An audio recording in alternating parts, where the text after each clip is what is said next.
Good evening, everyone. And if, like me, you haven't got the petrol to be somewhere else, welcome to the APAT show. It is Sunday night. Lee, we've got a very special guest in the studio. What can you tell us?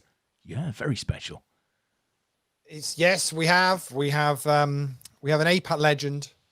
It's You're having to read this, aren't you? Yeah, I've just got to remember what it is John asked me to say about him. Which was actually that we will be allowed to actually put on air at 10 o'clock on a Sunday night. It is the one and only John Murray. Everybody's favorite APAT casher and general all-round fantasy World Series of poker do-gooder. Welcome to the show. Didn't read the rest of my email. No. Welcome on, John. Mr. Murray. Thank you. I'm not sure. Have you been on with us before during the audio years? Oh, how can you forget? How quickly they forget. I can't. Yes, we've done so many of them now. It was probably I think I got nominated for Show of the Year or something like that. But, yeah.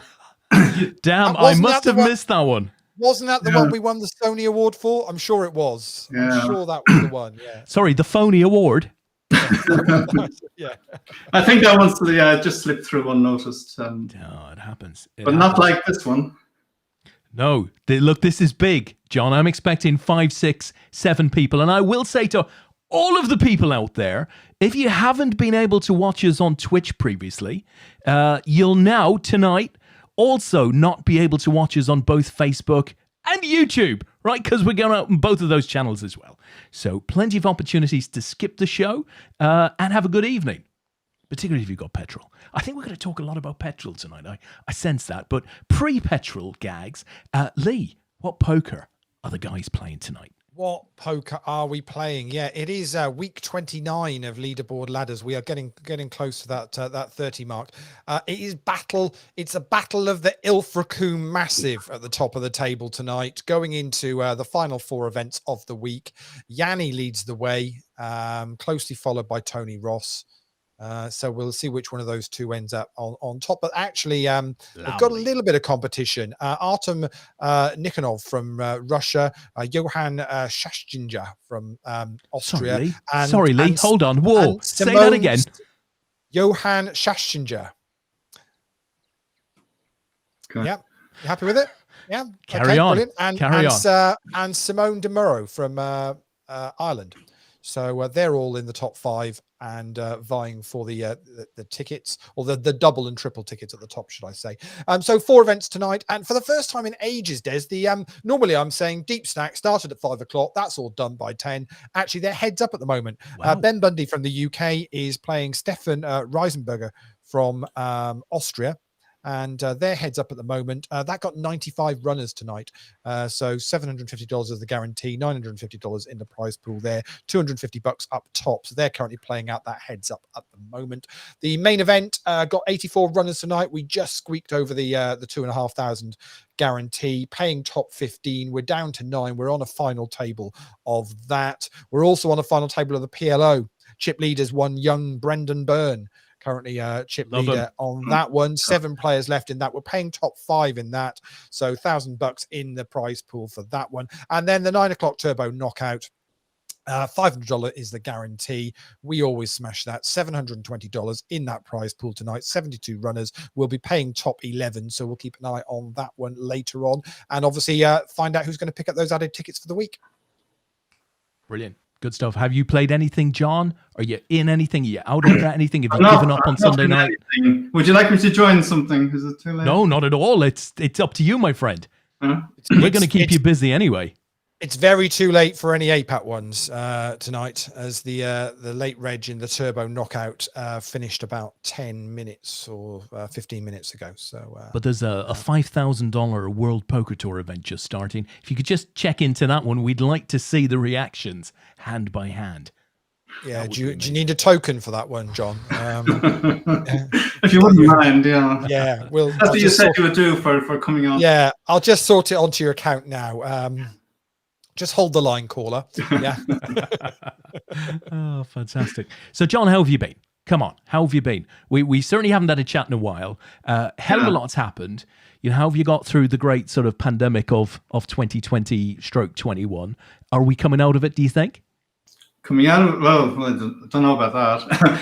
I've been fine. I won't say it hasn't affected me, but I've adapted to it. I think I didn't leave the house for the first 3 weeks, but then yeah, I worked from home for a little bit, but I've been working, going to work, and yeah, I've managed to swerve it so far. I haven't fallen foul of the virus. It seems to be knowing more and more people who have recently. Seems Yeah, to I agree. be piling up, all the people. Yeah, I knew a couple of people before that, but in the last month or so, I know tons of people who've got it. Yeah, I would absolutely agree with that. Similar situation here. It feels like a lot of people have got it over the last few weeks, but thankfully not with too grave of consequences. I mean, you know, if you were telling the story of one of your mates who had it a year ago, it was done in hushed sort of tones, and it was all a bit, you know, serious. But it feels a little less serious, probably because of the jabs and all of that good stuff. But yeah. I mean, so you've managed to swerve quite a few people who've got over it kind of recently, so have come through it successfully. So yeah, that seems to be quite a thing. I mean, I've known a couple of people who've been knocked sideways by it, but they've recovered. Yeah, and it sounds like from a work point of view, you've been able to sort of get out of the house and continue sort of largely as normal, which is a good thing, I guess. Yeah, I mean, I travel by train, and there's quite a difference between the early morning crowd and the late evening crowd coming home. You know, the morning crowd tend to be a lot more following the masking and all that, whereas you're coming home in the evening, there's everybody is on the train and all piled on, and there's very little going along with what you're supposed to do, and no enforcement. Oh, no. So yeah, just pure relief at being able to go back to their homes. That's what I'm sensing there. So John, now it's all about petrol, right? Everything's about bloody petrol at the moment. Yeah. Really, John, what the hell has happened in the last week? It seems like we've gotten ourselves into a proper crisis. We discussed this very briefly last week. Didn't feel like anything too significant. Feels bloody significant now. Is it really? What's Well, significant? it feels that way. It feels that way, yeah. But I mean, I read a headline that it's only 90% of stations are out of juice. No. And it's going to be It's 10 days to get it significant. in. It's only significant because the media have decided to spin it that way, and the general public are stupid. It's as simple as that, and believed it. Yeah, but And I'm not talking about. What you've ended up with is people queuing at petrol stations Yeah. for half an hour to stick a tenner's worth of fuel in their car. You know, But because that's what I'm talking about. The result, not the setup. No. But that's the problem, and we've been here before with this kind of stuff. Whether it's panic buying during lockdown or whether it's the fuel crisis. I love it when they drop crisis in. You know, it's like the fuel crisis of years gone by. The issue here is there's not an issue with the supply of fuel. There's fuel there. That's not the problem. The problem is actually the number of drivers available to actually get the fuel in. But what you've got to look at is what changed in the last week, because a month ago there was the same number of delivery drivers on the road, or a very worst case, let's say it's dropped by 10%, let's say 20%. Let's go crazy, in the last month. So what's all of a sudden created this? There's no fuel. Everyone's got to go out and get it. It's the media have decided to spin that, and whether it's the fuel companies or whatever else you want to throw in there, but it's just nonsense. And the trouble is the public have believed it, and it'll move on to the next thing. It'll be I think luckily I believe John Lewis have saved Christmas was the one the other week, I believe. Because they've hired some boats or something. I mean, it's just the whole thing's just complete and total nonsense. And you'd have thought by now the general public would realize, okay, just take all this with a bit of a pinch of salt, but they don't, because everyone piles in. So you then end up with what we've seen in the last few days, but it gets fueled by everything. So we've got a number of groups around here. I'm sure you've got the same where you live, with these Facebook social groups and neighborhood things, whatever, and people are posting up pictures of this, that, and the other, and all that fuels it all as well. It's the supermarket, they're 7 a.m. on a Sunday morning and they're queuing back in the supermarket. I'll post that up on Facebook so everybody knows. It's the whole thing just snowballs from that. It's just nuts. Yeah, but you can't do anything about that. What I'm interested in is the result of it all, because the reality is there are now queues at petrol stations and some are running out, and it's mad. Now, I feel somewhat fortunate in that I don't need to use my car. I can sit on the driveway. Sean is the same. Sit in the driveway, but don't need to use them, so we're not that freaked about it. But there are people on videos pushing their cars into petrol stations. What the hell is going on?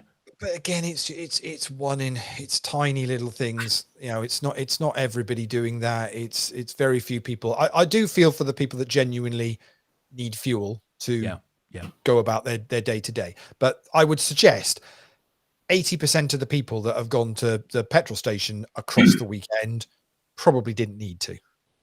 Don't the public get a kind of painted badly, though, I think, because they call it panic buying, but is it panic buying? I think is that if we're in a situation that a lot of other people are buying up quickly on certain thing, so if you don't do it, then you won't have the stuff. You'll be left out. So from the individual's point of view, it's logical to go and get it. But isn't it that's quite a selfish, you go and get it if you need it.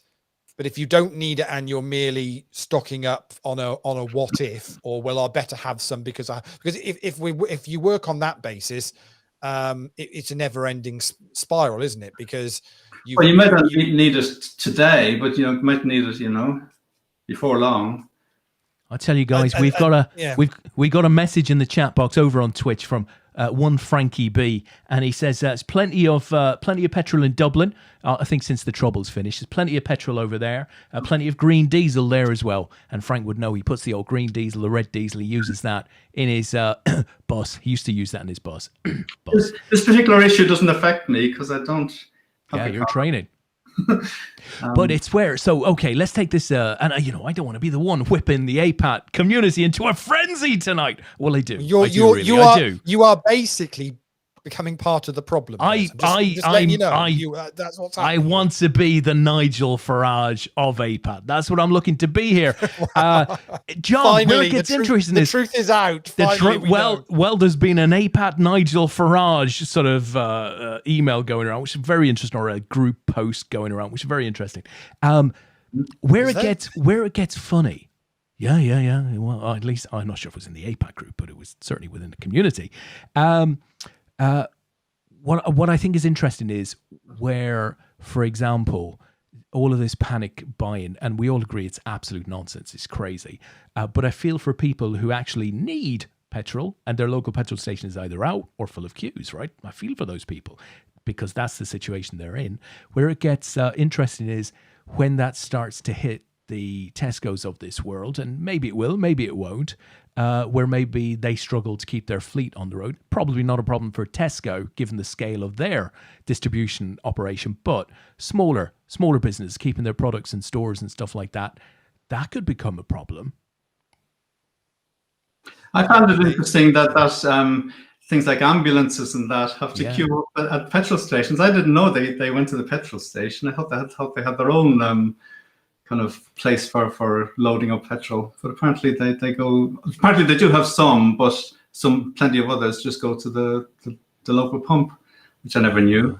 Well, there you go, guys. We're going to be talking about petrol for the next week or two, I suspect.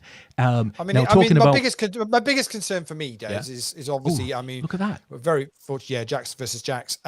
Very obviously fortunate. I've got a car with happens to have a nearly full tank of fuel because I happened to fill up a couple of weeks ago. Don't say that. People know where you live, Lee. They know where you live. But I've obviously got a big trip coming up this weekend.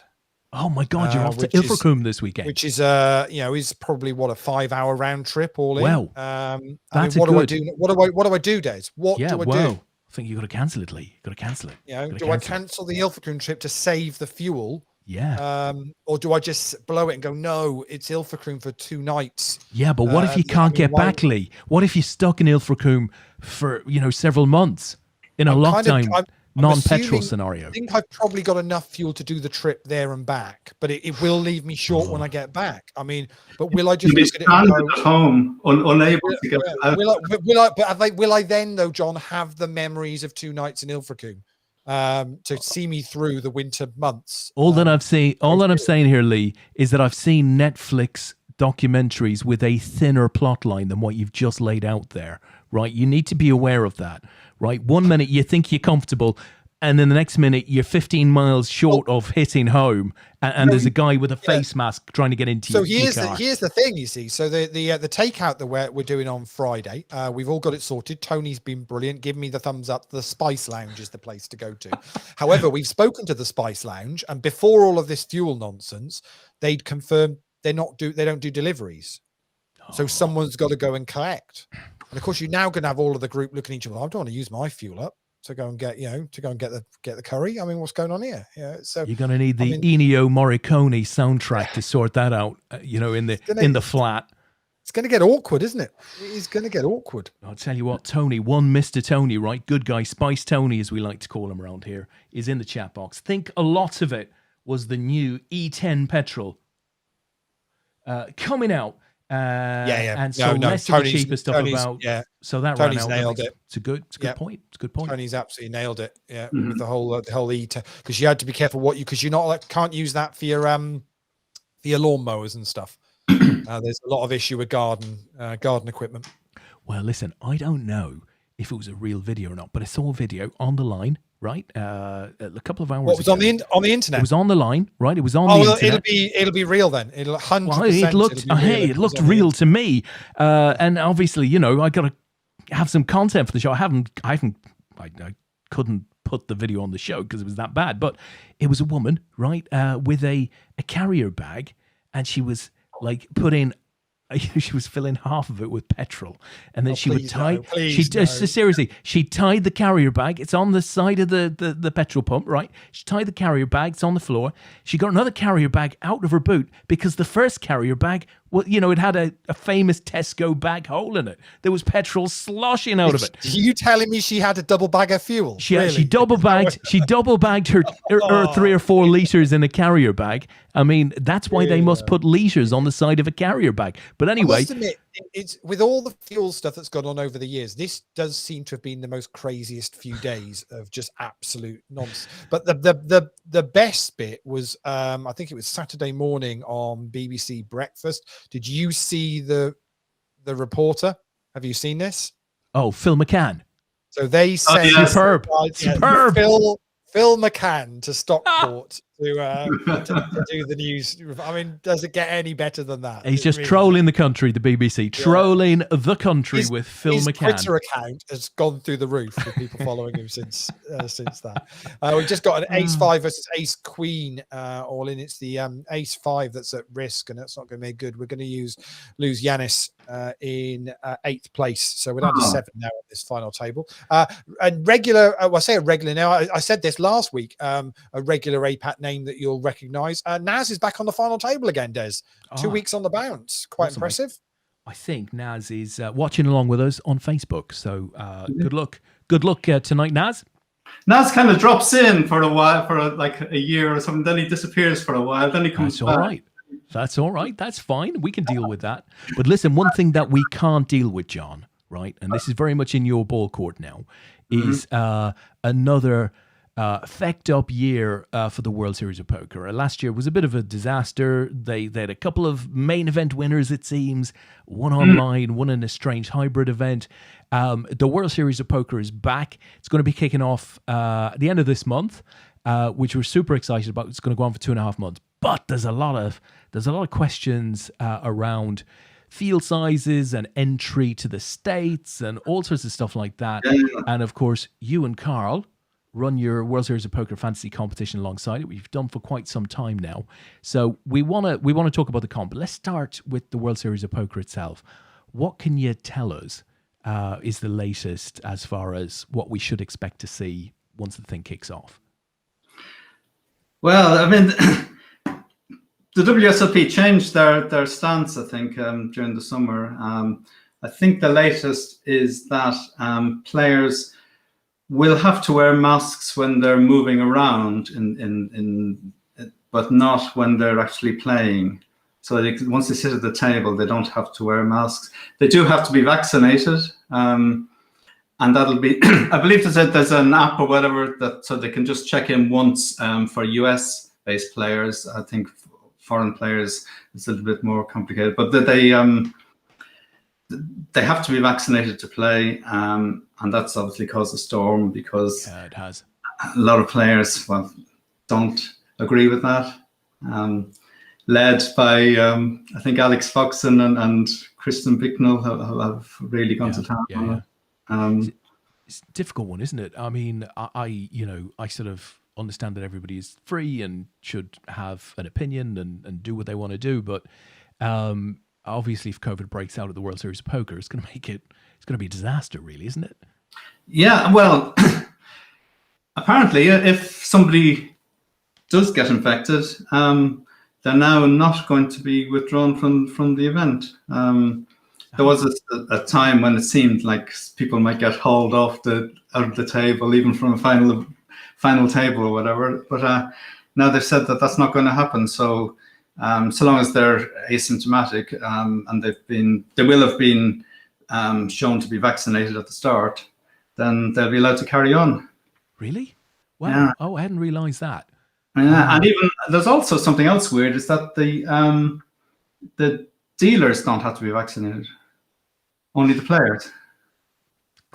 It's a bit odd. It's a bit odd, mind you. In saying that, I went to a football match last weekend, which had 55,000 people there, and while in theory everybody had to be vaccinated, there were no temperature checks, there were no checks of any sort done going into the ground. So it is outdoors, though. The football match. It was outdoor, but of course people are extremely close to each other, and they are venting in a big way. So there must be tremendous coverage if you've got it. Spray must be huge, but yeah, it is what it is, I guess. So John, what are they going to do? So if you turn up to play an event, you've proven that you're vaccinated. You're following all of the procedures about when you have to wear a mask, when you don't need to wear a mask. You're playing in an event. Let's say it's the main event. Let's say you put your $10,000 down. You're 3 or 4 days into that, and all of a sudden you're feeling a bit rough. So you decide to take a test, and you test positive. What do they say? What are they saying happens? You can just carry on playing? Apparently. Well, they say if you're asymptomatic. So I think if you're showing symptoms, I'm not sure what happens then. Are they insisting? They're not insisting you have to take a test. So what you're going to end up is surely it's a situation where players, even if they've got symptoms, are going to go, I'm not having a test. Yeah. That's right. Because I would say volunteer the information, but the other point is at what point do they, if they're saying you can carry on anyway, then what does it matter whether you're vaccinated, not vaccinated, or anything else? It's interesting. I saw what the IPO were planning on doing over in Dublin, where if you had symptoms, they were insisting on you take a test. If you tested positive, they would withdraw you from the tournament, but they would refund you the chip value of your chips. So basically, up to, I think it was a minimum of your. So if you had less, I think it was if you had less than your. If you had less than your starting stack or the starting stack, they'd give you your buy-in back. If you had more than the starting stack, they'd give you the percentage of what those chips were worth. So I got that back. Yeah. How can they do that? Can they do that? Because that's what they've agreed to put into the rules, that if you test positive, they wouldn't want you sat in the tournament. I'm really interested that if the World Series are quite happy to say, well, yes, even if you've tested positive but aren't showing symptoms, so that's okay. They'll let you carry on. There's one thing that's clear: the World Series of Poker can't do anything that isn't acceptable to the Nevada health sort of Yeah. authority, right? So ultimately, they are following the rules of the state, and I would find it incredibly odd for the for the state to allow people with COVID to just continue on in that tourney. Now, what they might be saying is your chips can stay in place. So, for example, if you have made it through to day 6 and you've got a decent stack, you're not going to be able to sit with it. But we can leave that stack in play for you if, rather than just withdraw seriously, it. Des, It seems like- who in their right mind would Say pay anything. £10,000, I know. $10,000, sorry, for a tournament where on day 1 you could all of a sudden start coughing, lose your sense of taste and smell and or whatever, and therefore have all the symptoms, and then turn around and go, "See you later. You're out of here." I mean, you just who It's very odd. But who would enter a tournament? you like lose that? your taste and smell or whatever. Who's gonna going say? Who's going to tell them? Well, but this is my point: is from a player point of view, you're surely going to sit there in absolute silence and just go, "No, I'm fine.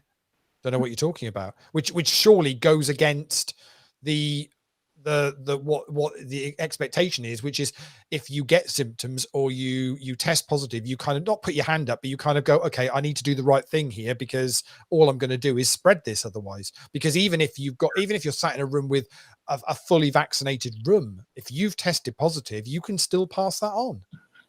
If somebody does, then probably loads are going to anyway, I suppose. Yeah, well, it's you bet if you've got somebody in there that's tested positive or has got symptoms and has got COVID, and they're sat at the poker table, you're basically it becomes a not just a super spreader event, it's a super duper spreader event. It's just the whole room's going to get it. It's super duper spreader on TV live. We'll be able to watch that. It'll be interesting. Listen, a couple of On updates. CBS this time. But say that again, John. They've CBS, moved. that's right. CBS. But also, of course, a lot of coverage from PokerGo. Whether is that via PokerGo? I assume it will be. Through the thing, they're finalizing, or they're showing about 24 final tables that, as I understand, it'll be absolutely superb. Listen, a couple of things coming out of the chat box. First of all, Naz is there and listening. He says, I have to stay off the radar for obvious reasons. Well, I'm not sure what the obvious reasons are, but Naz isn't there, right? He's not there. We had one Mr. Fandango, who of course we know is your partner in crime for the fantasy comp, Carl, says, evening folks, evening to you, Carl. And Sir Fred 2018 says, no refunds, right? No, so I'm not quite sure, but no refunds. So no refunds. Yeah, so this is it's the whole thing feels like it's just waiting to explode, doesn't it? Really. The WSOP they did bring out the last statement pretty much simultaneously, I think, with the state, the governor or whatever. It seemed like that they were having discussions behind the scenes and more or less agreed what the position was going to be. So they are very much in line with the state rules. Yeah. So would you play, John? No. If so yeah. I mean, say you lived in Vegas and say you had bankroll, would you choose to play World Series? No, I'm not playing here. Yeah. Okay, that's fair enough. That's absolutely fair enough. So, John, what do you know, if anything, new about the whole geographical situation? So, for international players wanting to go and play, is that still as hairy as it was or seemed to be 3, 4, 5 weeks ago?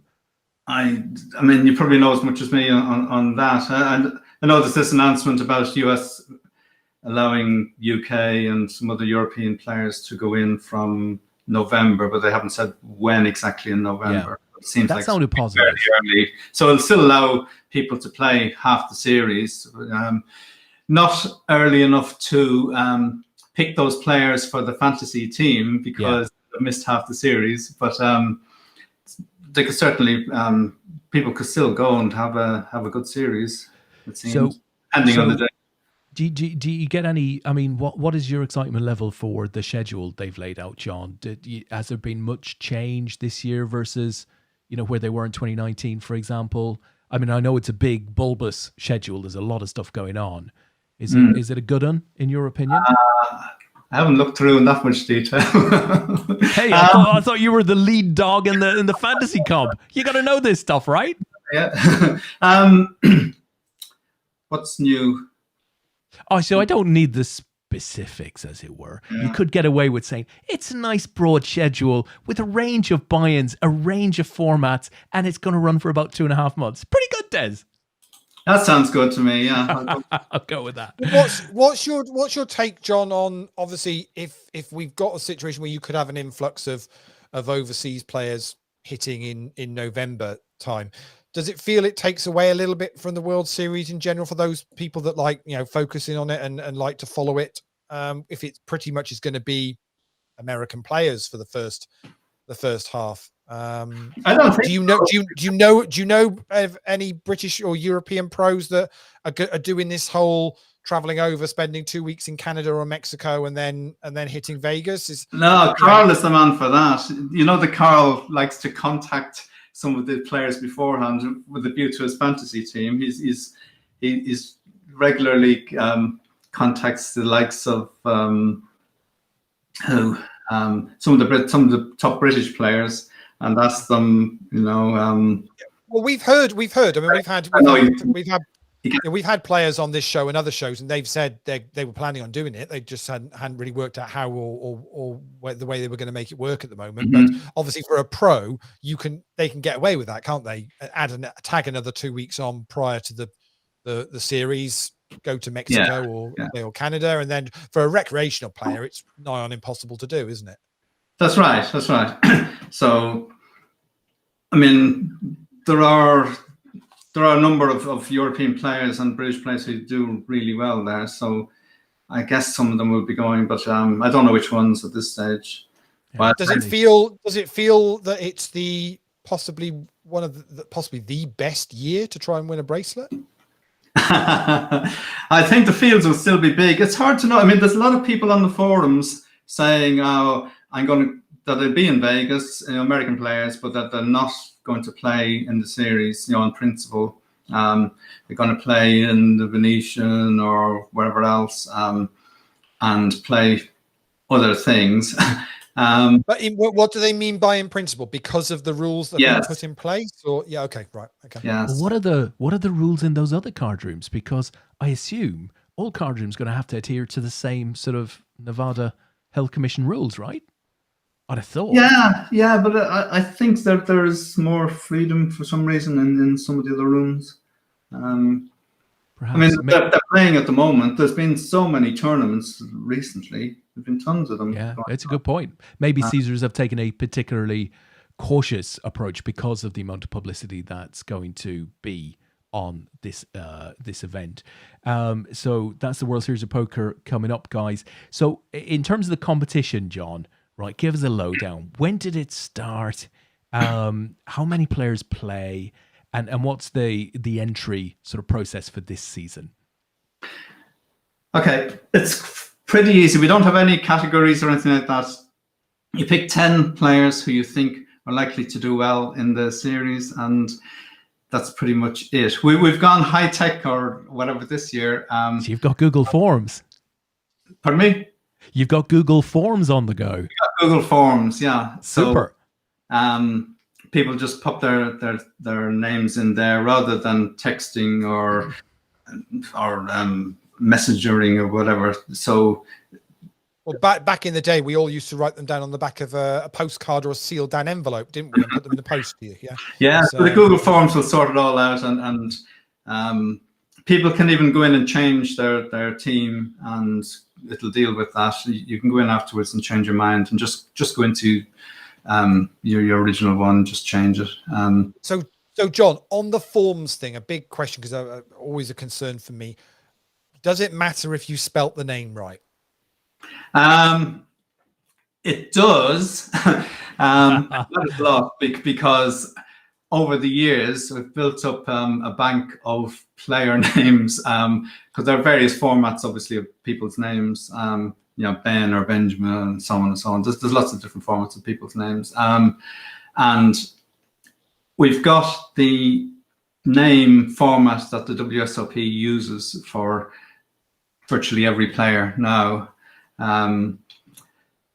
So if you use a different format, we'll probably track it, but it makes it a lot easier we'll probably trap it, but it makes it a lot easier for us if you get it right in the first place. I mean, I know how this thing works. I mean, the time Party Poker went through a whole thing of validating a lot of accounts, and it was adding middle names to people's real names on Party. I mean, it completely screwed up our database in the background when that sort of thing happens. It's I love that he actually changed its format of a couple of players' names a couple of years ago, and so that it didn't even stick with the one official format of people's names. Bloody nightmare. I see Carl's in the chat box. He's saying Sam Razavi is in Mexico. Stu Rutter is going in November.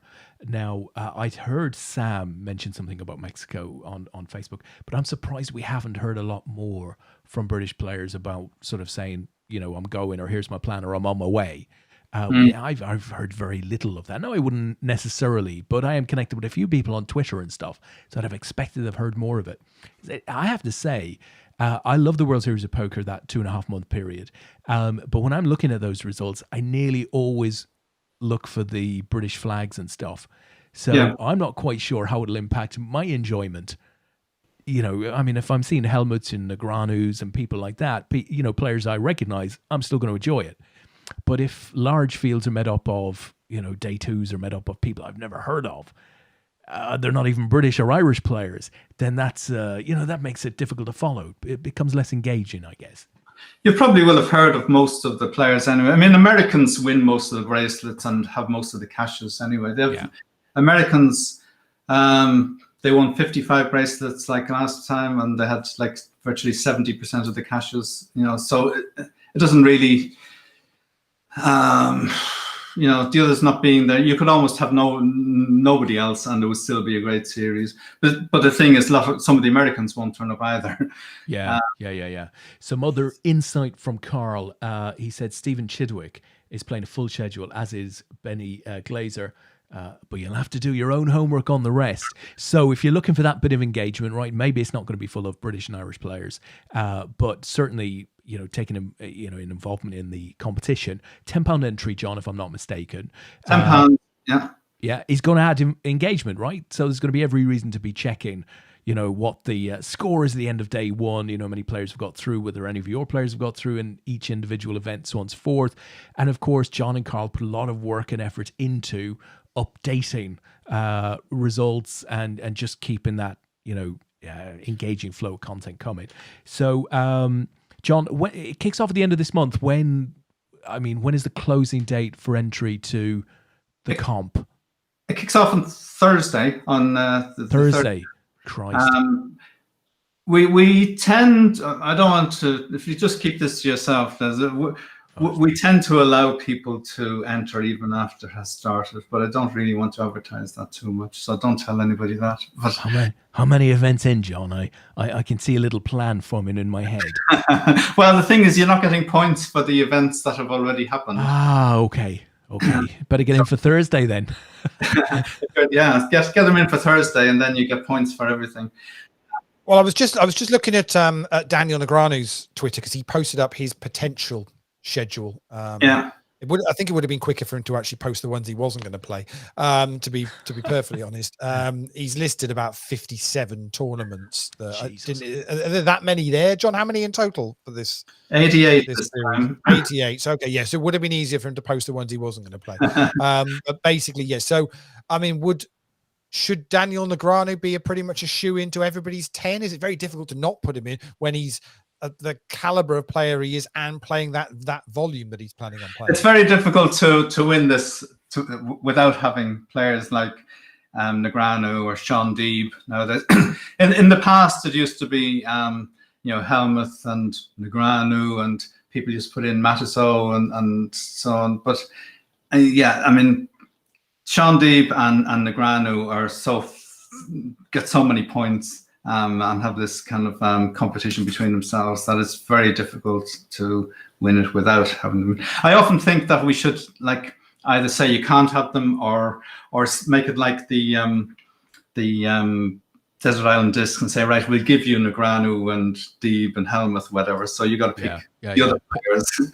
Yeah, but that's a good point. Any of the golden oldies likely to do well, John? So the likes of Deeb and Negreanu, although they've been around for quite a long time, aren't necessarily golden oldies. They still feel like modern players, but the Mizrachis and the Chris Fergusons and people like that. Any of those guys in form are likely to do anything, do you think? Ferguson was player of the series. He was, yeah. A ton of cashes. Yeah, and he the last time he wasn't player of the series. He only had three final tables, but he had about 15 cashes, I think. So yeah, I mean he's definitely going to be worth having. He'll definitely have a lot of cashes, and he may. I'm not sure. I think he won 2 events the second last time when he was player of the series. Might be wrong on that, but he's made a big, great comeback, really. Whatever else has gone on, he's certainly worth it. Some of the other older players, I mean, people like Mike Gorodinsky, Alan Kessler, Mike Lee, they're all Carl's favorite players. He loves to put these players in because they play loads of events, and if Carl builds up the points like 1 point at a time, because they get cashes and not get to the final. Well, in fairness, Gorodinsky does get final tables and can win, but the others will get about 25 min cashes, so they get 25 points one at a time. For it all helps, but so it sounds like death by 1,000 cuts kind of thing. Is that Carl's approach to his it is. Some of the players he has are like that. It's even worse, Lee. It's victory by 1,000 cuts. Yeah, it's like it feels like winning a fantasy football league whereby you've just picked 11 players that play every single game, so they get appearance points. Yeah, and they don't actually do anything else, but that's it. They do play every single game, so you're guaranteed a set number of points every single season. There's a few players who've been around for a few years. I think a good way is like to pick players who do really well, but not many other people are picking. And there's a few players like, say, John Reisner and John Manette, whoever you say it, who do well. They have their fair share of picks, but not that many. But there's players like I think a great pick would be Michael Adamo. Yes. Who's been absolutely smashing the high rollers for a good while now. I mean, he wins events. I think, did he win the Australian? Yeah, he's got the ability to close out in some high pressure situations. He won 2 events in the Australian what do you call it, the Aussie Millions last year. I think he won the main event a couple of years ago there. He's got a couple of things, got 2 bracelets. But recently, in the last couple of weeks, he went to this this Poker Go or whatever series. They've been having loads of them all year, but they had this high roller one, which was 20 events. He turned up for the last 3 and won 2 of them, and ended up player of the series. That's all right, isn't it? Will there be a late rush of interest on Adam Bromley, do you think? Will he find his way into many people's teams on the back of his performance in Leeds today? I think Philip Huey, I don't know how you say it, Huey is another one who finishes really high. He won the Players' Championship the last time, and he said afterwards that he's not as good as some of the others, but that's not true. He's got a couple of bracelets. He got married to Luscious Lonnie during the year. Do you know Lonnie Harwood, who has her own? Yeah. But he's a top player. Lauren Klein has won. He's somebody should be on everybody's team. He's won a bracelet the last 4 times. He's the only player ever since the 70s that he won 4 years in a row. He's won a bracelet up to 2019. Wow. It hasn't happened twice. It happened in the 70s. Brunson and one of those others, when they had to beat each other basically to win a bracelet. Whereas he's I think Lauren Klein's results are phenomenal.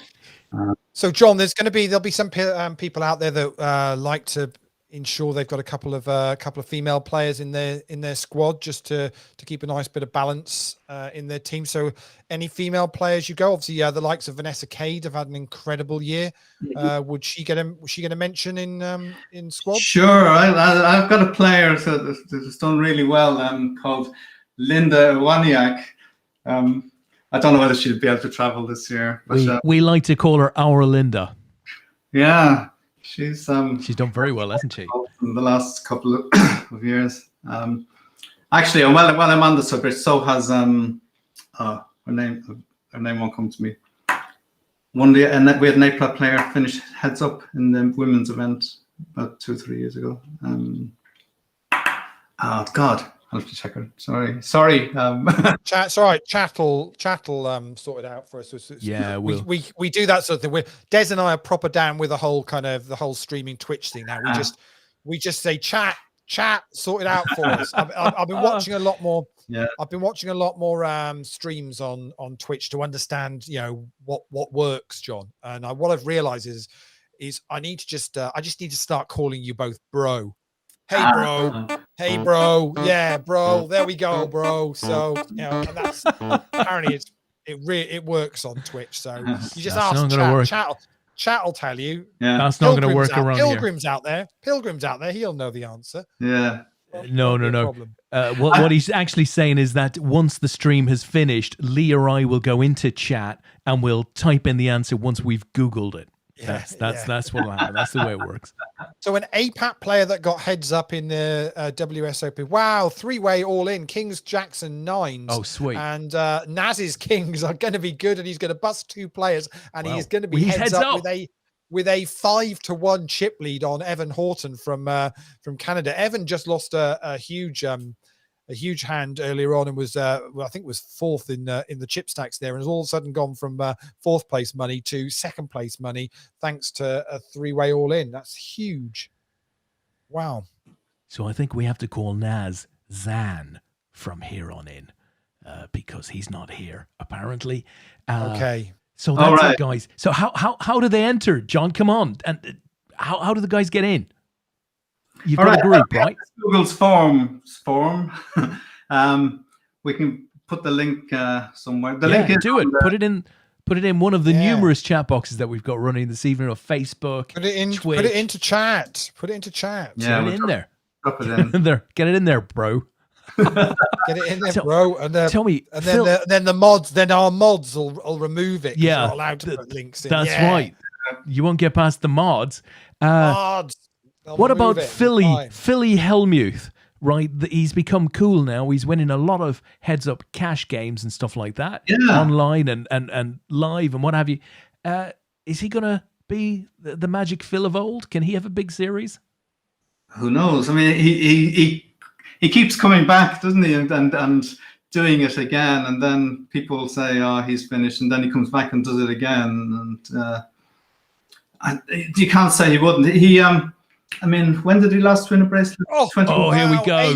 Aces versus deuces. It's ones against twos. It is. It's done. Wow. It is done. Naz takes the win in that one, and I will move us to the PLO because that's flown through. So we'll move to the PLO final table where they're 3-handed with a young Brendan Byrne on this. So, fantastic. All right, guys. So John's going to put the link to the form in the various chat boxes. He'll also put it. I mean, it is in the APAT Facebook group, but just bring it to the top, John. Put it in there again, and take part. The whole thing starts next Thursday. It's a tenner to get in. It'll add a lot of fun and a gleam to your World Series of Poker experience this year. John, how can everybody pay you? Do you accept Bitcoin, or how does it work? I'm not sure about Bitcoin. I mean, it might be a good thing to get some of. There is a link on the form to a PayPal. You just have to click it, and it'll take you right into where you pay. If you don't have PayPal, which one of the entrants already didn't have, who will remain nameless, Karen. You can pay us. You can pay us some other way. You can make a transfer to Carl. Are you able to pay using PayPal, but just off the card, or do you need to have a PayPal account to be able to do it? You need to have a PayPal. Well, I guess we've set it up from PayPal accounts. Okay. I'm sure you can pay. And obviously, one thing to say to anybody that's new that maybe might not know, John, or might not know Carl that wants to get involved and thinks, well, okay, this all sounds great, but I mean, I don't know these guys, and I'm just going to send them, £10 of my hard-earned, literally. But you don't need to worry because Des is going to insure effectively all deposits made. So he's got it all ring fenced. You just saw it there. That was pretty much yeah. So won't be a problem at all. So but we can say that John and Carl are two of the most upstanding members of the APAT community since the beginning, and they will spend your money very wisely. Can you say Carl is upstanding? For a while.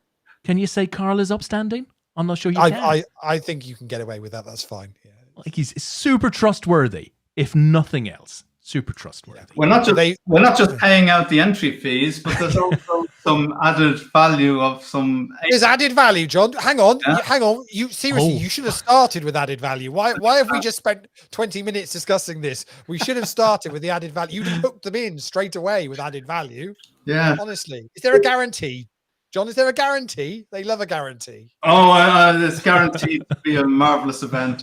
But we're sponsored by APAT, no less. Yes, get in. We wouldn't have been providing this valuable airtime if we weren't somehow involved. And I have to say, Naz, it's all good. I got the marketing budget request from Des a few weeks back. I must admit, I had to send it back to him and just get him to redo his justification. I just didn't feel it was appropriate. It wasn't easy. Some not choice. Only is there the added seats and so on, but there's also likely to be some lucky socks given out as well that Carl has obtained from somewhere. I tell you, I don't know what to say. I do have a pair again. I'm thinking this added value. You should have just started with the lucky socks. Why have we waited this long? Listen, some choice comments coming in from the chat box. Naz says, "Sorry, John, upstanding." Simon says, "Looks like he's sitting down." There's a bit of that going on.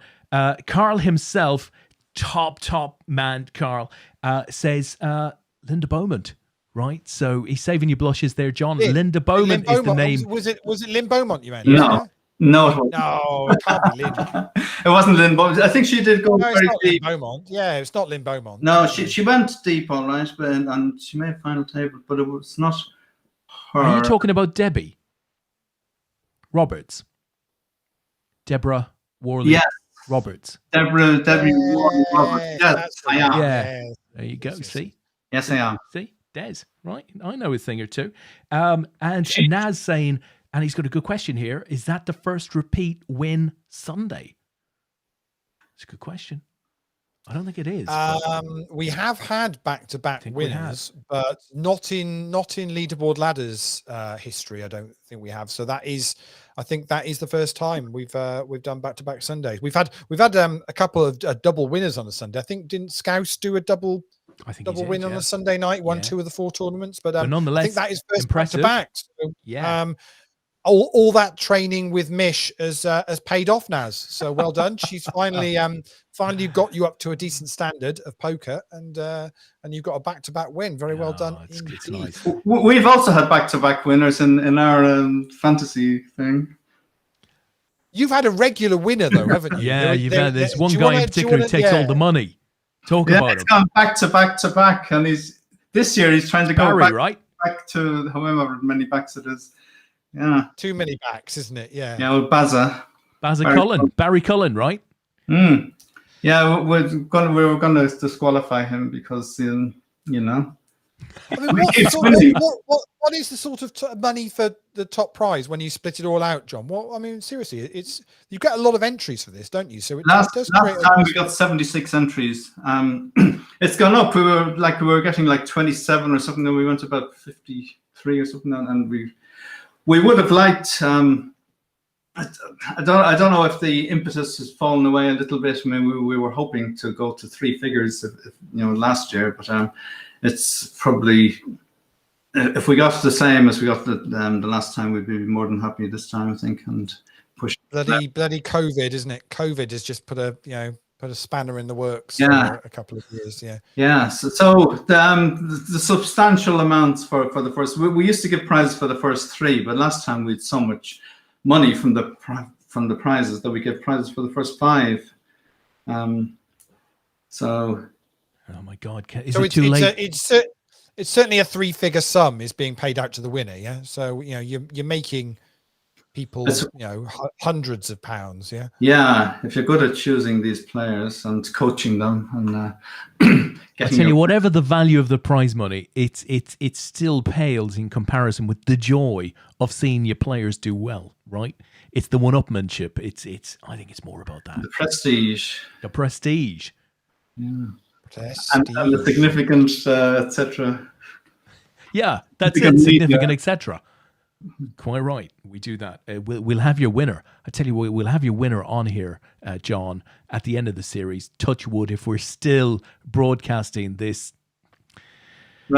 propaganda now, with this petrol propaganda. If we're still here, we will have your winner on.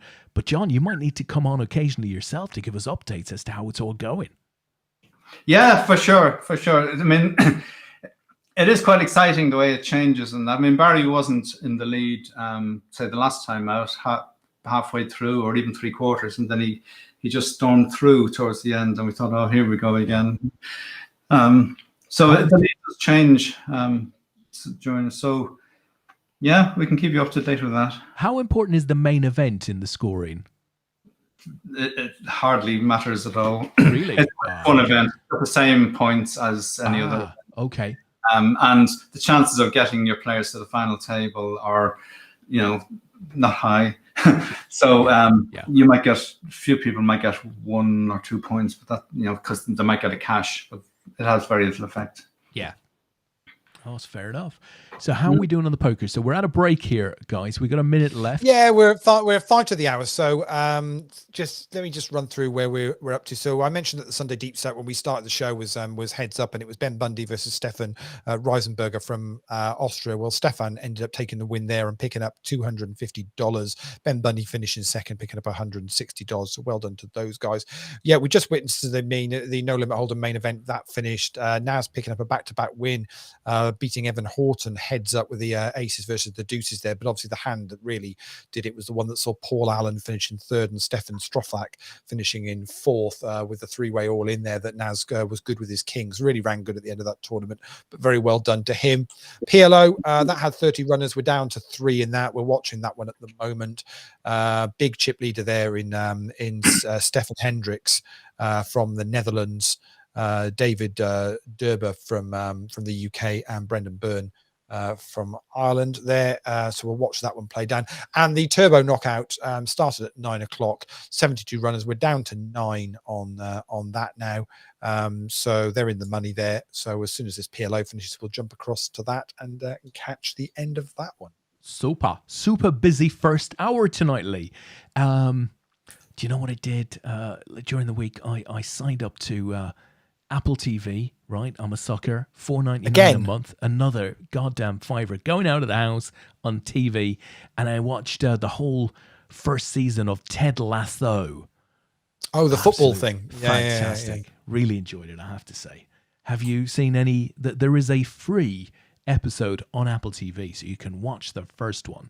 But it hooked me in. It was very smart marketing to allow. Oh, I have all of Apple TV.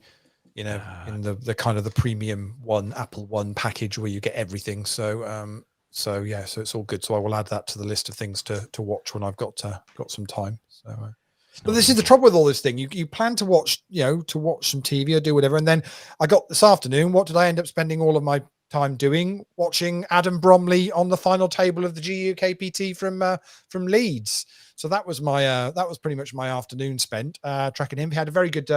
Finish in the end, finished fourth for £18,000. Stunning. So for those that don't know, Adam is the husband of Natalie Bromley, who's a regular on the show, and you'll know from a lot of the APAT coverage we've done, plus some of the other shows as well. So Natalie was railing Adam on that final table. He had a shocker of a final table. He went into second in chips onto that final table, but just just absolutely card dead. And anytime he got any premium, he either didn't get paid or just got the wrong side of it, and just it was horrible. But he got 6-handed with was the short stack and was right down to sort of 5-6 bigs at one point, but managed to ladder up a couple.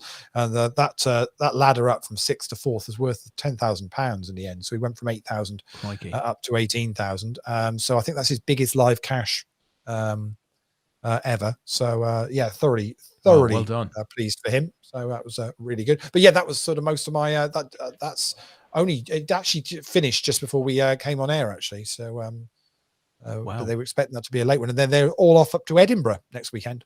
Listen, Jamie O'Connor was, I think, 4th in chips going in today. Did you see how he did? Didn't make the final table. So okay. Yeah, so didn't make the final table in the end. So I don't know where he bust, but didn't make that. Fair enough. It was good to see the GUKPTs back.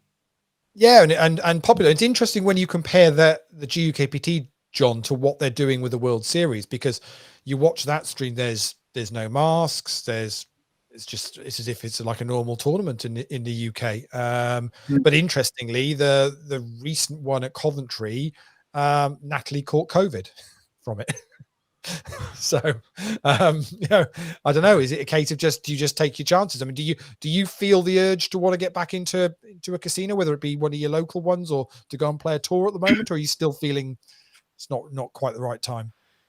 No, it's not for me at the moment. I don't feel I just don't want to play at the moment. I'm not going. The pub poker has started here locally, but I haven't been to it. I haven't been to a casino, and I can't see me going to one this year. What would need to change, John, for you to say, right, I want to go back playing, or is it just that actually the whole lockdown thing has changed your overall view on playing poker? I mean, is it no. I want to go back playing poker, but I just feel it's too soon. Okay. Yeah, I suppose there's some of the things change. I mean, I know that in the local pub that there are no restrictions at all. Everybody's just playing on top of each other to do what you like, and I think it's mad. So what would need to change for you to then say, okay, I'm feeling comfortable? Is it around more people getting vaccinated, or them putting more things in place, or less people catching it so the numbers drop? What would make you feel comfortable to go, okay, probably all of that. I think more time really to pass for all of those things to happen. So I'm not saying I won't play this year.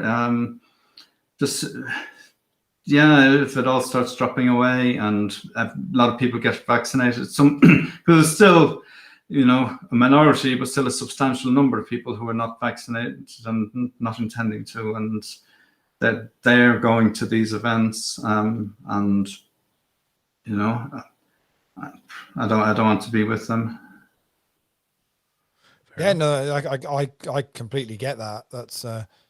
That makes a lot of sense. So I suppose if there were events whereby the rules are quite clear about you being vaccinated and and they're following, they've got strong guidelines, then that might be worth doing. We've had this discussion on the show in the past few weeks, saying, well, what would you be comfortable going to the cinema these days, or would you be comfortable going to a football? I mean, Des, you said you went to the football the other week with, I mean, how many in the ground? 55,000 or whatever. Yeah.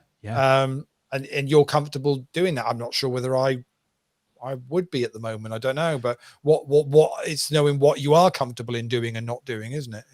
I wasn't super comfortable doing it. I felt I really desperately wanted to go to the football match, so I was prepared to concede a little on my comfort level. And when I went in there, I noted that a small number of people were wearing masks, and I suspect they had specific reasons. 99% of people were not, and I was happy enough to put a mask on when I left the stadium, just going down crowded sort of escalators and stuff like that. I was very happy to wear a mask, as if quite a few people did. But as John said, the natural reaction is to think, well, it's outdoors, and we know that's pretty safe.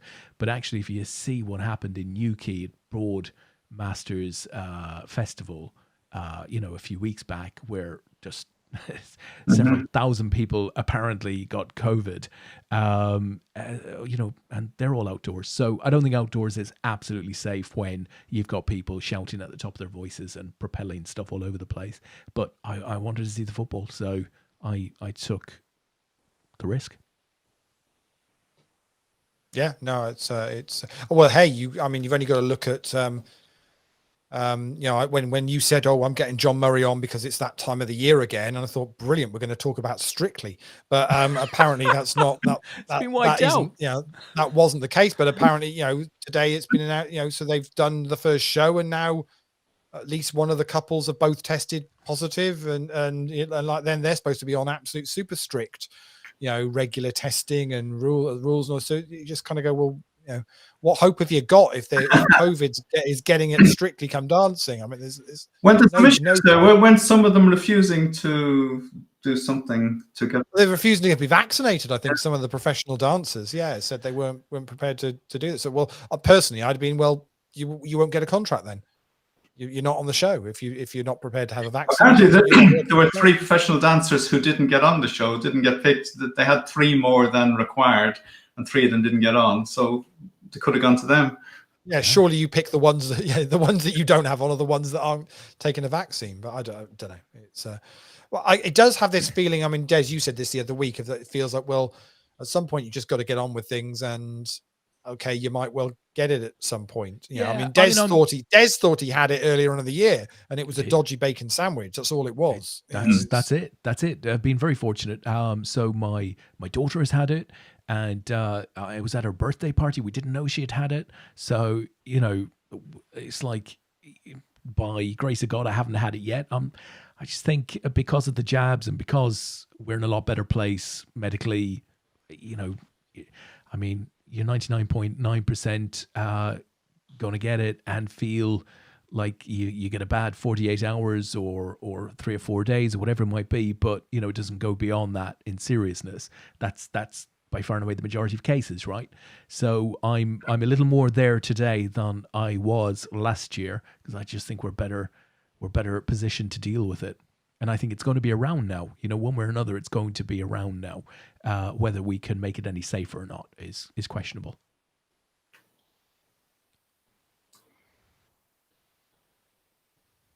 Seems to make a lot of sense to me. And obviously, we're top of the league, so. So from a football point of view, you're quite happy, aren't you? Really? Yes. Yeah, it's very important to be top of the league in September. cheeky beggar. Brilliant. Did you see what he did there, Lee? He trolled me. Oh, absolutely love it. Yeah, that's great. It saves me having to say anything. So compared to last season, John, it's like fantastico. Just to be anywhere. It's going to be an interesting season. Actually, it's clearly there's going to be teams taking points off each other, and it's going to be a good one, to say the least. So, which is better than the Ryder Cup has gone this weekend for the European team. I haven't seen how the singles have gone because I couldn't bear to look, but I'm assuming America have won it back by a country mile. I'm going to assume. What's your sporting interest, John? Are you particular things that you follow, or just general view? Poker, I suppose. Yeah, is that pretty? Yeah, as far as other sports go, mainstream sports not really much of an interest. Yeah, not football. You know that. Yeah. The Olympics. I loved the Olympics. I loved all the kind of a lot of these events that we see very rarely. I mean, especially the climbing. Did you see the climbing? Yeah, the speed climbing. Yeah, that was incredible. Fantastic. Wasn't Loved it? Yeah, some of those events that they brought in were so good.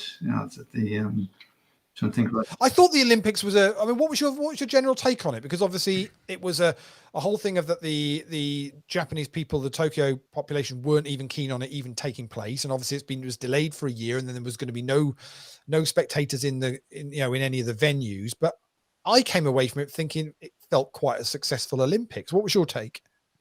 Yeah, it did seem a bit odd to some of the atmosphere sometimes, but they still had all the events, and people still ran the race and all the rest of it. And in some of the, not so much in the on the track, but in some of the other indoor arena events, that they kind of were filling in a few kind of trainers or coaches or whatever to make it seem a little bit like there were a few people there, and and they're a bit kind of in darkness and that anyway. So it didn't really seem to affect these basketball and what have you.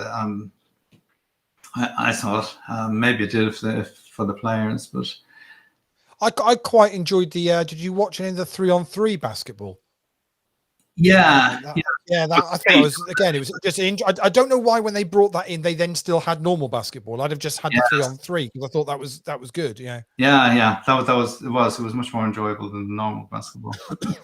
Normal basketball was a bit boring in comparison with that. Yeah, I quite like that short game. 3, what is it? Four in a squad, and you could swap one in and out, and I thought it was excellent to watch.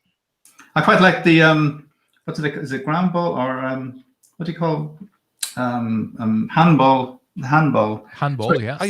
Handball's massively popular in most of the rest of Europe, isn't it? Yeah, the women's handball. I thought the Japanese team were so good. Like some of them, and in the basketball, some of them were really small. It's kind of, they had the American basketballers who were like, one of them was 6'9", and the others were all huge. I saw Japan playing France, and like they went through the French players, and they were women. Yeah, and there were 6'4", 6'4". The small one was 6'1". Yeah, the two small, 6'1" and 6'2", 6'4", and then the Japanese, like the biggest one was like, I don't know, 6 foot. They had two who were 6 foot, and then they like some were 5'4", 5'5". But they were really good. Yeah, I was hoping the Japanese would. Did you see any of the baseball? Because obviously baseball is huge. Baseball is huge in Japan. Absolutely crazy for it. And again, it was such a shame that they had the venue there and everything, and they're playing baseball with basically no fans at all. It was a crying shame. Just the PLO's finished. Just give a quick shot on that. Is David Dunbar from the UK beat Brendan. Brendan was down to about 2 bigs there at one point. So Brendan has settled for second place in that tonight. So we've final one of the night we've got is the Turbo Knockout, which is down to a final table of 7. And let's see who we've got there. Richard Rudling Smith. Richard R is Richard Rudling Smith, who's been a regular on the leaderboard.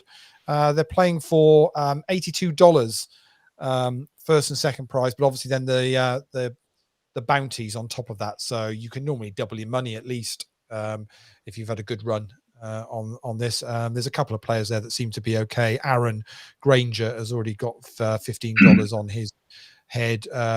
Joe has got 10, and I'm not even going to try and pronounce. Come on. The player from Tim Russia. Dancy. Yeah, well. It'll be Bob or something like that. It's where we need Simon. Simon Lawler's normally good with this kind of thing. Well, he's in the chat box. He's been trolling me about Liverpool being top of the league. He said until Monday, because ironically, if Brighton beat Crystal Palace, Brighton having a great in the South Coast derby tomorrow, right? How are Crystal Palace in the South Coast derby? But if they do, then Brighton would go top. Which they don't call it the South. But they don't call it the South Coast. No, they don't. call it the what? John, what's the road that goes from Brighton straight up to London? The A23. The M23. The M23. Is it the M20? So they call it the M23 Derby or something like that. It's got, but they hate each other. Yeah. Crystal Palace and Brighton, and you wouldn't have thought anybody from Brighton. They all seem such a nice, friendly, happy bunch that they actually would have any issues. But apparently, they really hate Crystal Palace fans. I was living near Oxford for a while, and I discovered that Oxford and Swindon has got this hatred between them, which I thought I never knew about. Oh, really? The roundabout derby. Oxford and Swindon. Swindon's the most average town in the country, isn't it? I think of all the kind of demographic statistics and things, apparently if you wanted to find the most balanced average place you could live, Swindon is it. All right, let's go. Nice. That's a tagline for the local tourism office. Yeah, but obviously it is well known for the roundabouts, obviously, as well.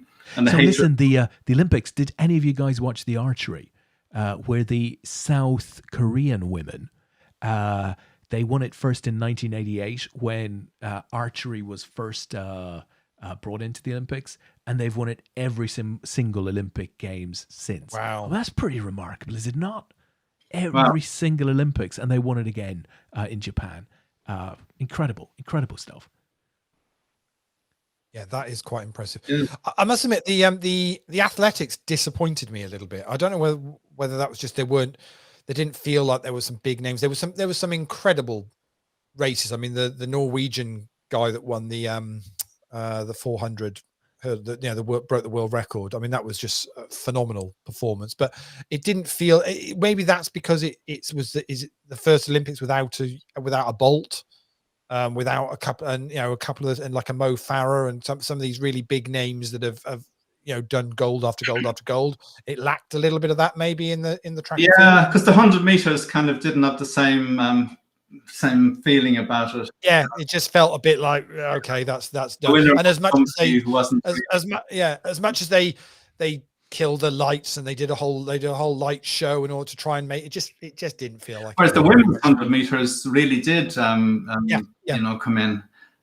They were breaking records. There was several of them who were way ahead of previous. I think they're only just short of Flojo's record now. I think what killed it a bit for me, the whole athletics piece, was personally the relative inability to watch it live. So a lot of prime events were being ran in the middle of the night. Couldn't watch them, and for me, part of this is you watch the heats, the qualifiers, and stuff. So you get to just look at people coming through, and then you have the big finals. Wasn't really able to do any of that. And I couldn't quite figure whether I should be watching this on Channel 4. Where the hell was it? The BBC or on Eurosport or on Discovery. I couldn't quite align where the hell I should be watching it. And then I ended up just watching, finals that I saw advertised a couple hours earlier that featured either big Irish or big British interest. But I lost the watching it live feeling.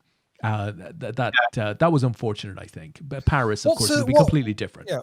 What's a successful Olympics for like the Irish? But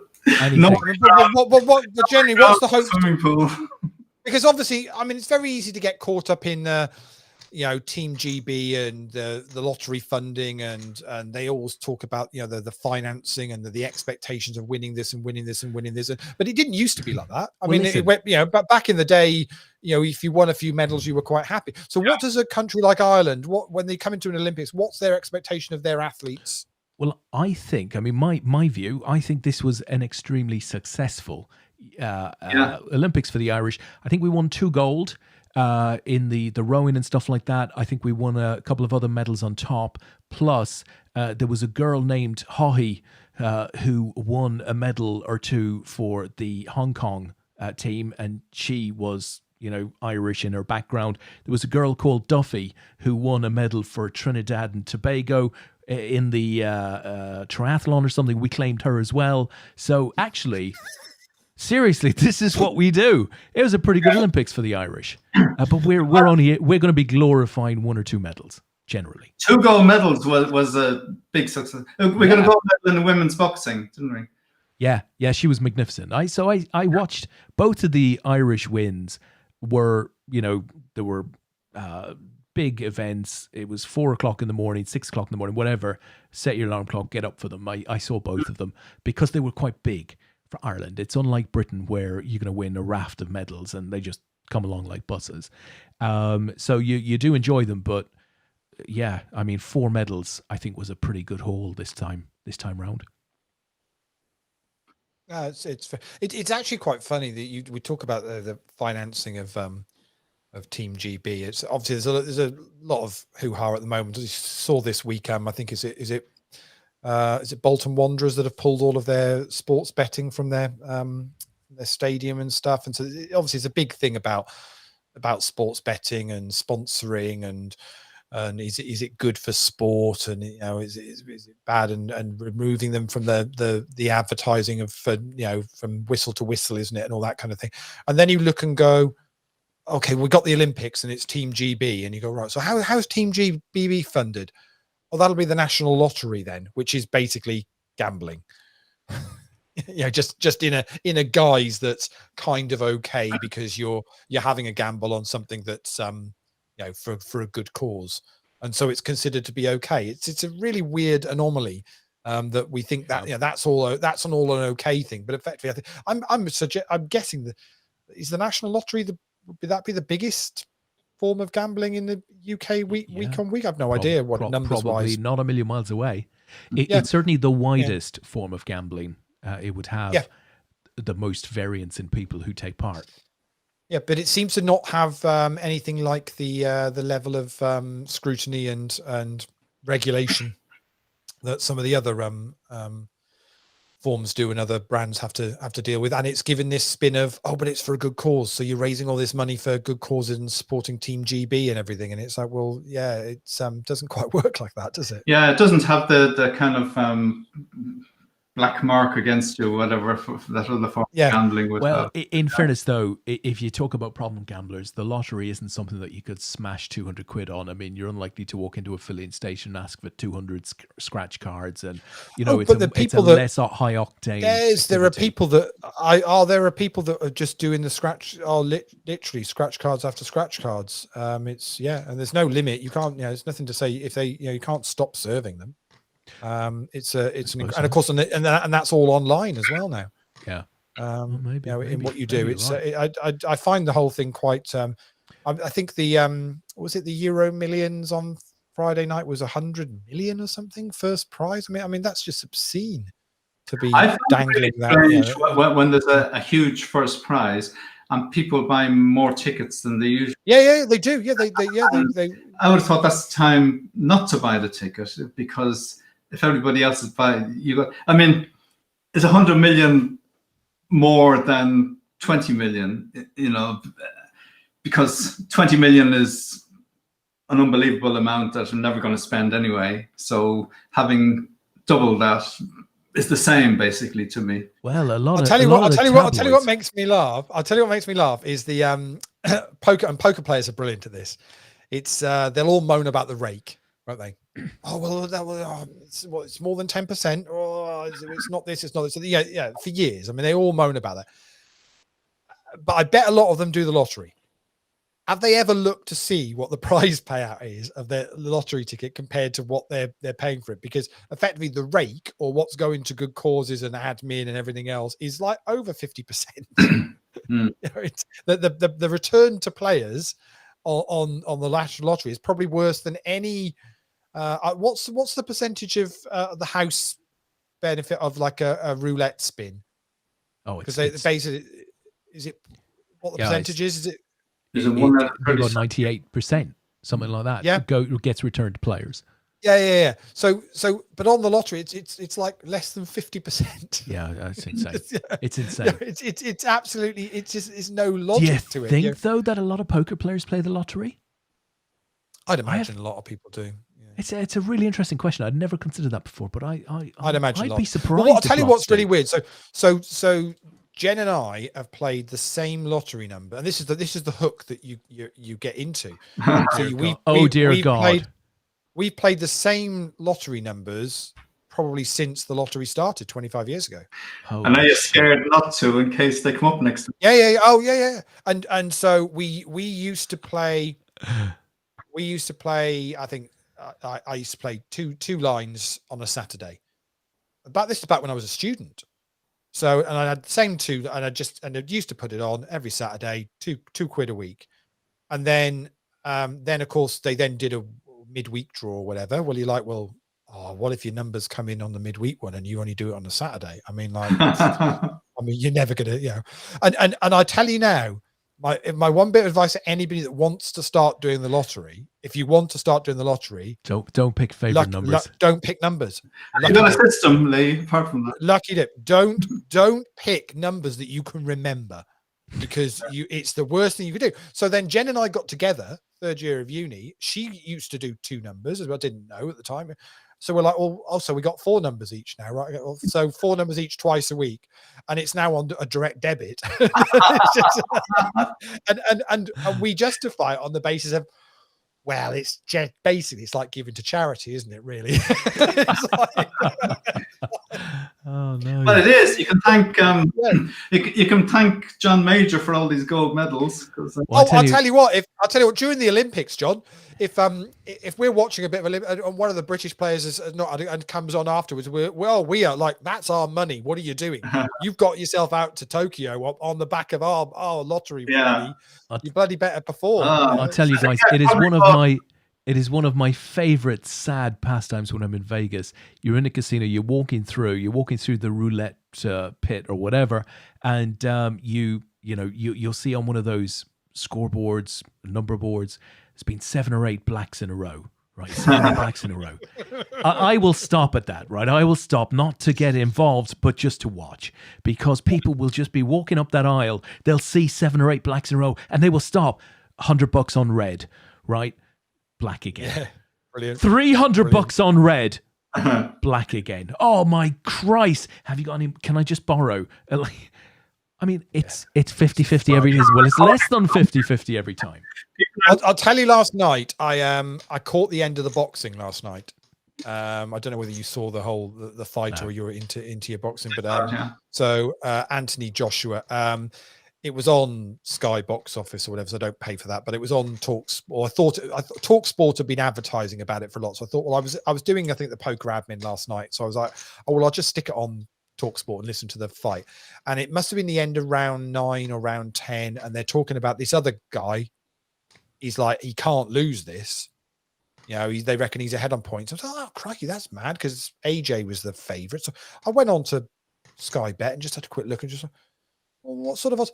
And you could get better than evens on this guy to win in play, and you could get better than evens on him to win by points in play. When it didn't sound like anyone, the only way this was going to be anything, it was if AJ knocked him out, but it sounded like he was dead on his feet. So, well, that's a bit mad, right? We'll have a bit of money on both of those. Listen to the rest of and yeah, it just rolled through. I think whoever was doing the in-play betting on got it very, very badly wrong with 2 rounds to go. I must. Yeah. It's one on both of them. What did you get? What odds? 1.2, 1 point. What were you getting?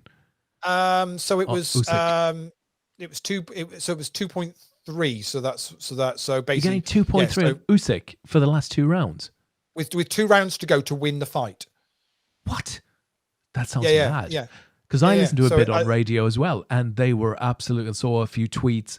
Everybody was saying the same thing. There's just no way. Unless they're dodgy judges, no way. And yeah, exactly. It was absolutely nuts. I couldn't believe it when I saw it. I saw the odds. Wow. I was like, this can't be right. Let me just double check what it was. No lucky socks, though. No, definitely not lucky socks. Settle bets from last night. Yeah, so I had him to win the fight outright at 2.25. So that's just a little bit better than evens. Yeah. And I had him to win on points at 2.38. And I had both of those bets on with 2 rounds to go. Nice. Just nuts. It reminded me of the election before last, where whoever was doing the betting overnight, because we stayed up all night for the election, was so far behind on what was going on. I made a lot of money that night. Or it's like the last US presidential election. Just ridiculous. Yeah. The Trump-Biden election, when everybody, people knew that Trump would go ahead initially and then Biden would come in. And, you know, people after a while, when that happened, when Trump was ahead, people were kind of calling up, you know, kind of saying, oh, Trump's winning, whatever. And the odds were wrong. You know, had the odds wrong during the night. But if they've got the wrong people running the sports book there, wherever they're doing it, that doesn't know, you know, really understand it, especially on these things like political betting, in play, you seriously, if you kind of know how these things how these things materialize and come together. As you say, John, that was they said all along that was going to be the case. It was going to be up to start with and then drop off. Yeah, you just bet in play on it. It's incredible. But happily, obviously AJ could have knocked him out in the last 2 rounds, and there is that possibility. But I got the impression from listening to that wasn't going to be the case, and it wasn't even close to doing it. In fact, he probably won. Usyk probably won the last 2 rounds comfortably as well. So he's done, isn't he, AJ? No. Well, his only option is to have another go at the same guy and see if he can turn it over. Because but my understanding, I'd been listening on the radio the day before, and they said if he tries to outbox this guy, he won't be able to because he's a better boxer than him. So it's now a case of you're now going up against a guy. You've got no surprise here. He knows he's a better boxer than you. So the only way you're going to outbeat him is outmuscle him, with size wise. And he decided to tone down to try and he tried to box him, and he just wasn't going to do it. The guy's much better boxer. Everyone said so. I'm not a huge boxing fan, but it was clearly obvious that was the case, and he got himself shown up for what it is. But I mean, he's made his money. But at what point do you think he just says, "Oh well, I've left a legacy. I've made my money. I'm done." Well, he'll make a lot more money for a rematch, I think. So it's funny. How much money do they need? Because they make big money out of these fights, John. Do they? Would you want to end up like a Mike Tyson or a Frank Bruno, where medically, because of what you've done as a career, you've just you get into old age and you're not in a good way? Do you think that the boxers coming through now are aware of that and it isn't as much of a thing? Well, I mean, has it? I don't know, but I think they don't make as much money as it's claimed they make, because they have a lot of expenses. They got to travel and support how many people out of that money, and pay for a training camp for a couple of months, and how many sparring partners and coaches and whatever have all got to be paid out of it. So when they say he earned this amount, that there's a lot comes out of it. Yeah. But they say the tennis players probably do that because their costs are probably lower than a lot of other sports stars.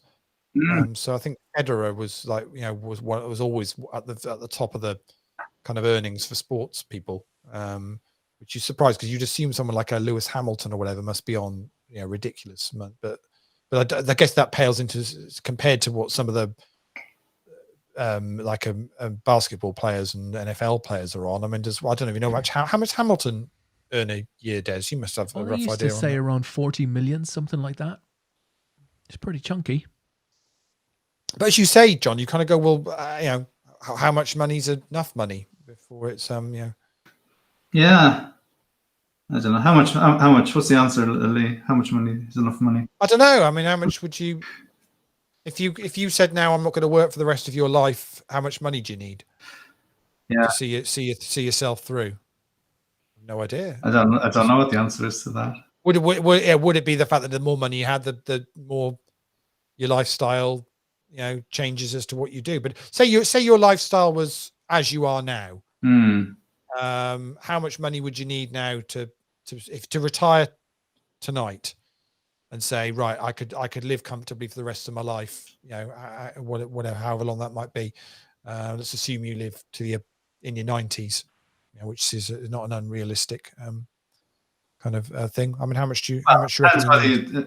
If you don't have to pay a mortgage and that, I mean, then what do you need then? Still be a chunky sum. A year? You probably need you more reckon? than that. More? Yeah.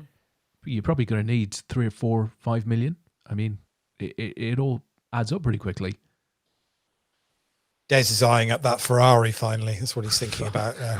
If I had cash coming out of my bottom, I wouldn't buy a Ferrari. I have no idea who said that. Well, I do, but it was on Blonde Poker, wasn't it? I think. Not me. Not me. No interest. Mm-hmm. Yeah, but it is a weird. We do tie up. We have this thing of buying property, isn't it? And you tend to end up tying up. What's it they say? Roughly, if you buy a house on a mortgage, the lifetime of that mortgage, you end up paying twice as much for the house over the life of paying the mortgage off, don't you? Pretty much as a as a rough number, which is quite a it's a scary thought, isn't it? As we're in Europe, I remember having a German boss that was I think we were buying maybe our second or moving house second time or something like that when I was about, sort of 15 years ago now, 15, 20 years ago. And he was just gobsmacked that, why are you buying a house at your age? Like, it's like just in say a lot of Europe, it's not a done thing. They all rent. Yeah. Well, is Ireland the same as the UK, or is Ireland more like Europe? Is there a lot more renting going on? It's similar to the UK. Yeah. I don't know. In the West, there's probably some of these small holdings and things, but well, I think it's like everywhere else. It depends on the circumstances, right? So if I look at my little town, the right on the Atlantic coast, properties were extremely expensive. So youngsters certainly couldn't be expected to come out of uni and buy a home. They might have ambitions to do so, but inevitably you'd have to move away. You'd have to move inland because those houses were not too distant from London prices. Mad, but c'est la vie. You're living on the Atlantic coast. It's a beautiful part of the world. So I think, conditions. I think they'd have wanted to have owned homes and bought homes, but circumstances would dictate. Yeah, it's a weird one, isn't it? It's this kind of this feeling, this need to kind of accumulate. I'm not quite sure, 100% sure what for or what purpose that has in the long run, but we seem to like to do that for whatever reason. Let's bring back Very the strange. communism. We're gonna move from petrol propaganda to communism. Let's bring back communism. Right, Lee, how much have you got, and what is that 3 ways? Let's do it. Yeah. well, I've got more than I did have last night after the boxing bet. So we're good. Yeah, we should be all right. We'll go We just trips lost. on We that. just lost Rudders in 6th place. Mr. Rudling Smith has just departed, so we're down to 5 now.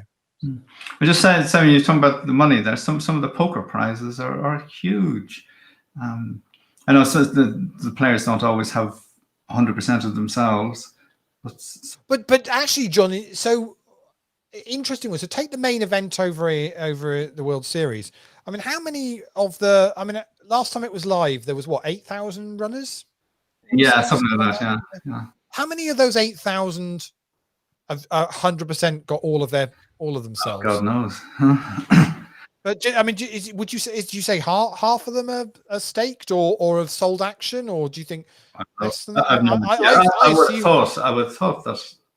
My gut feeling was it probably is at least half. I would say probably haven't got 100%. What's your view, Des?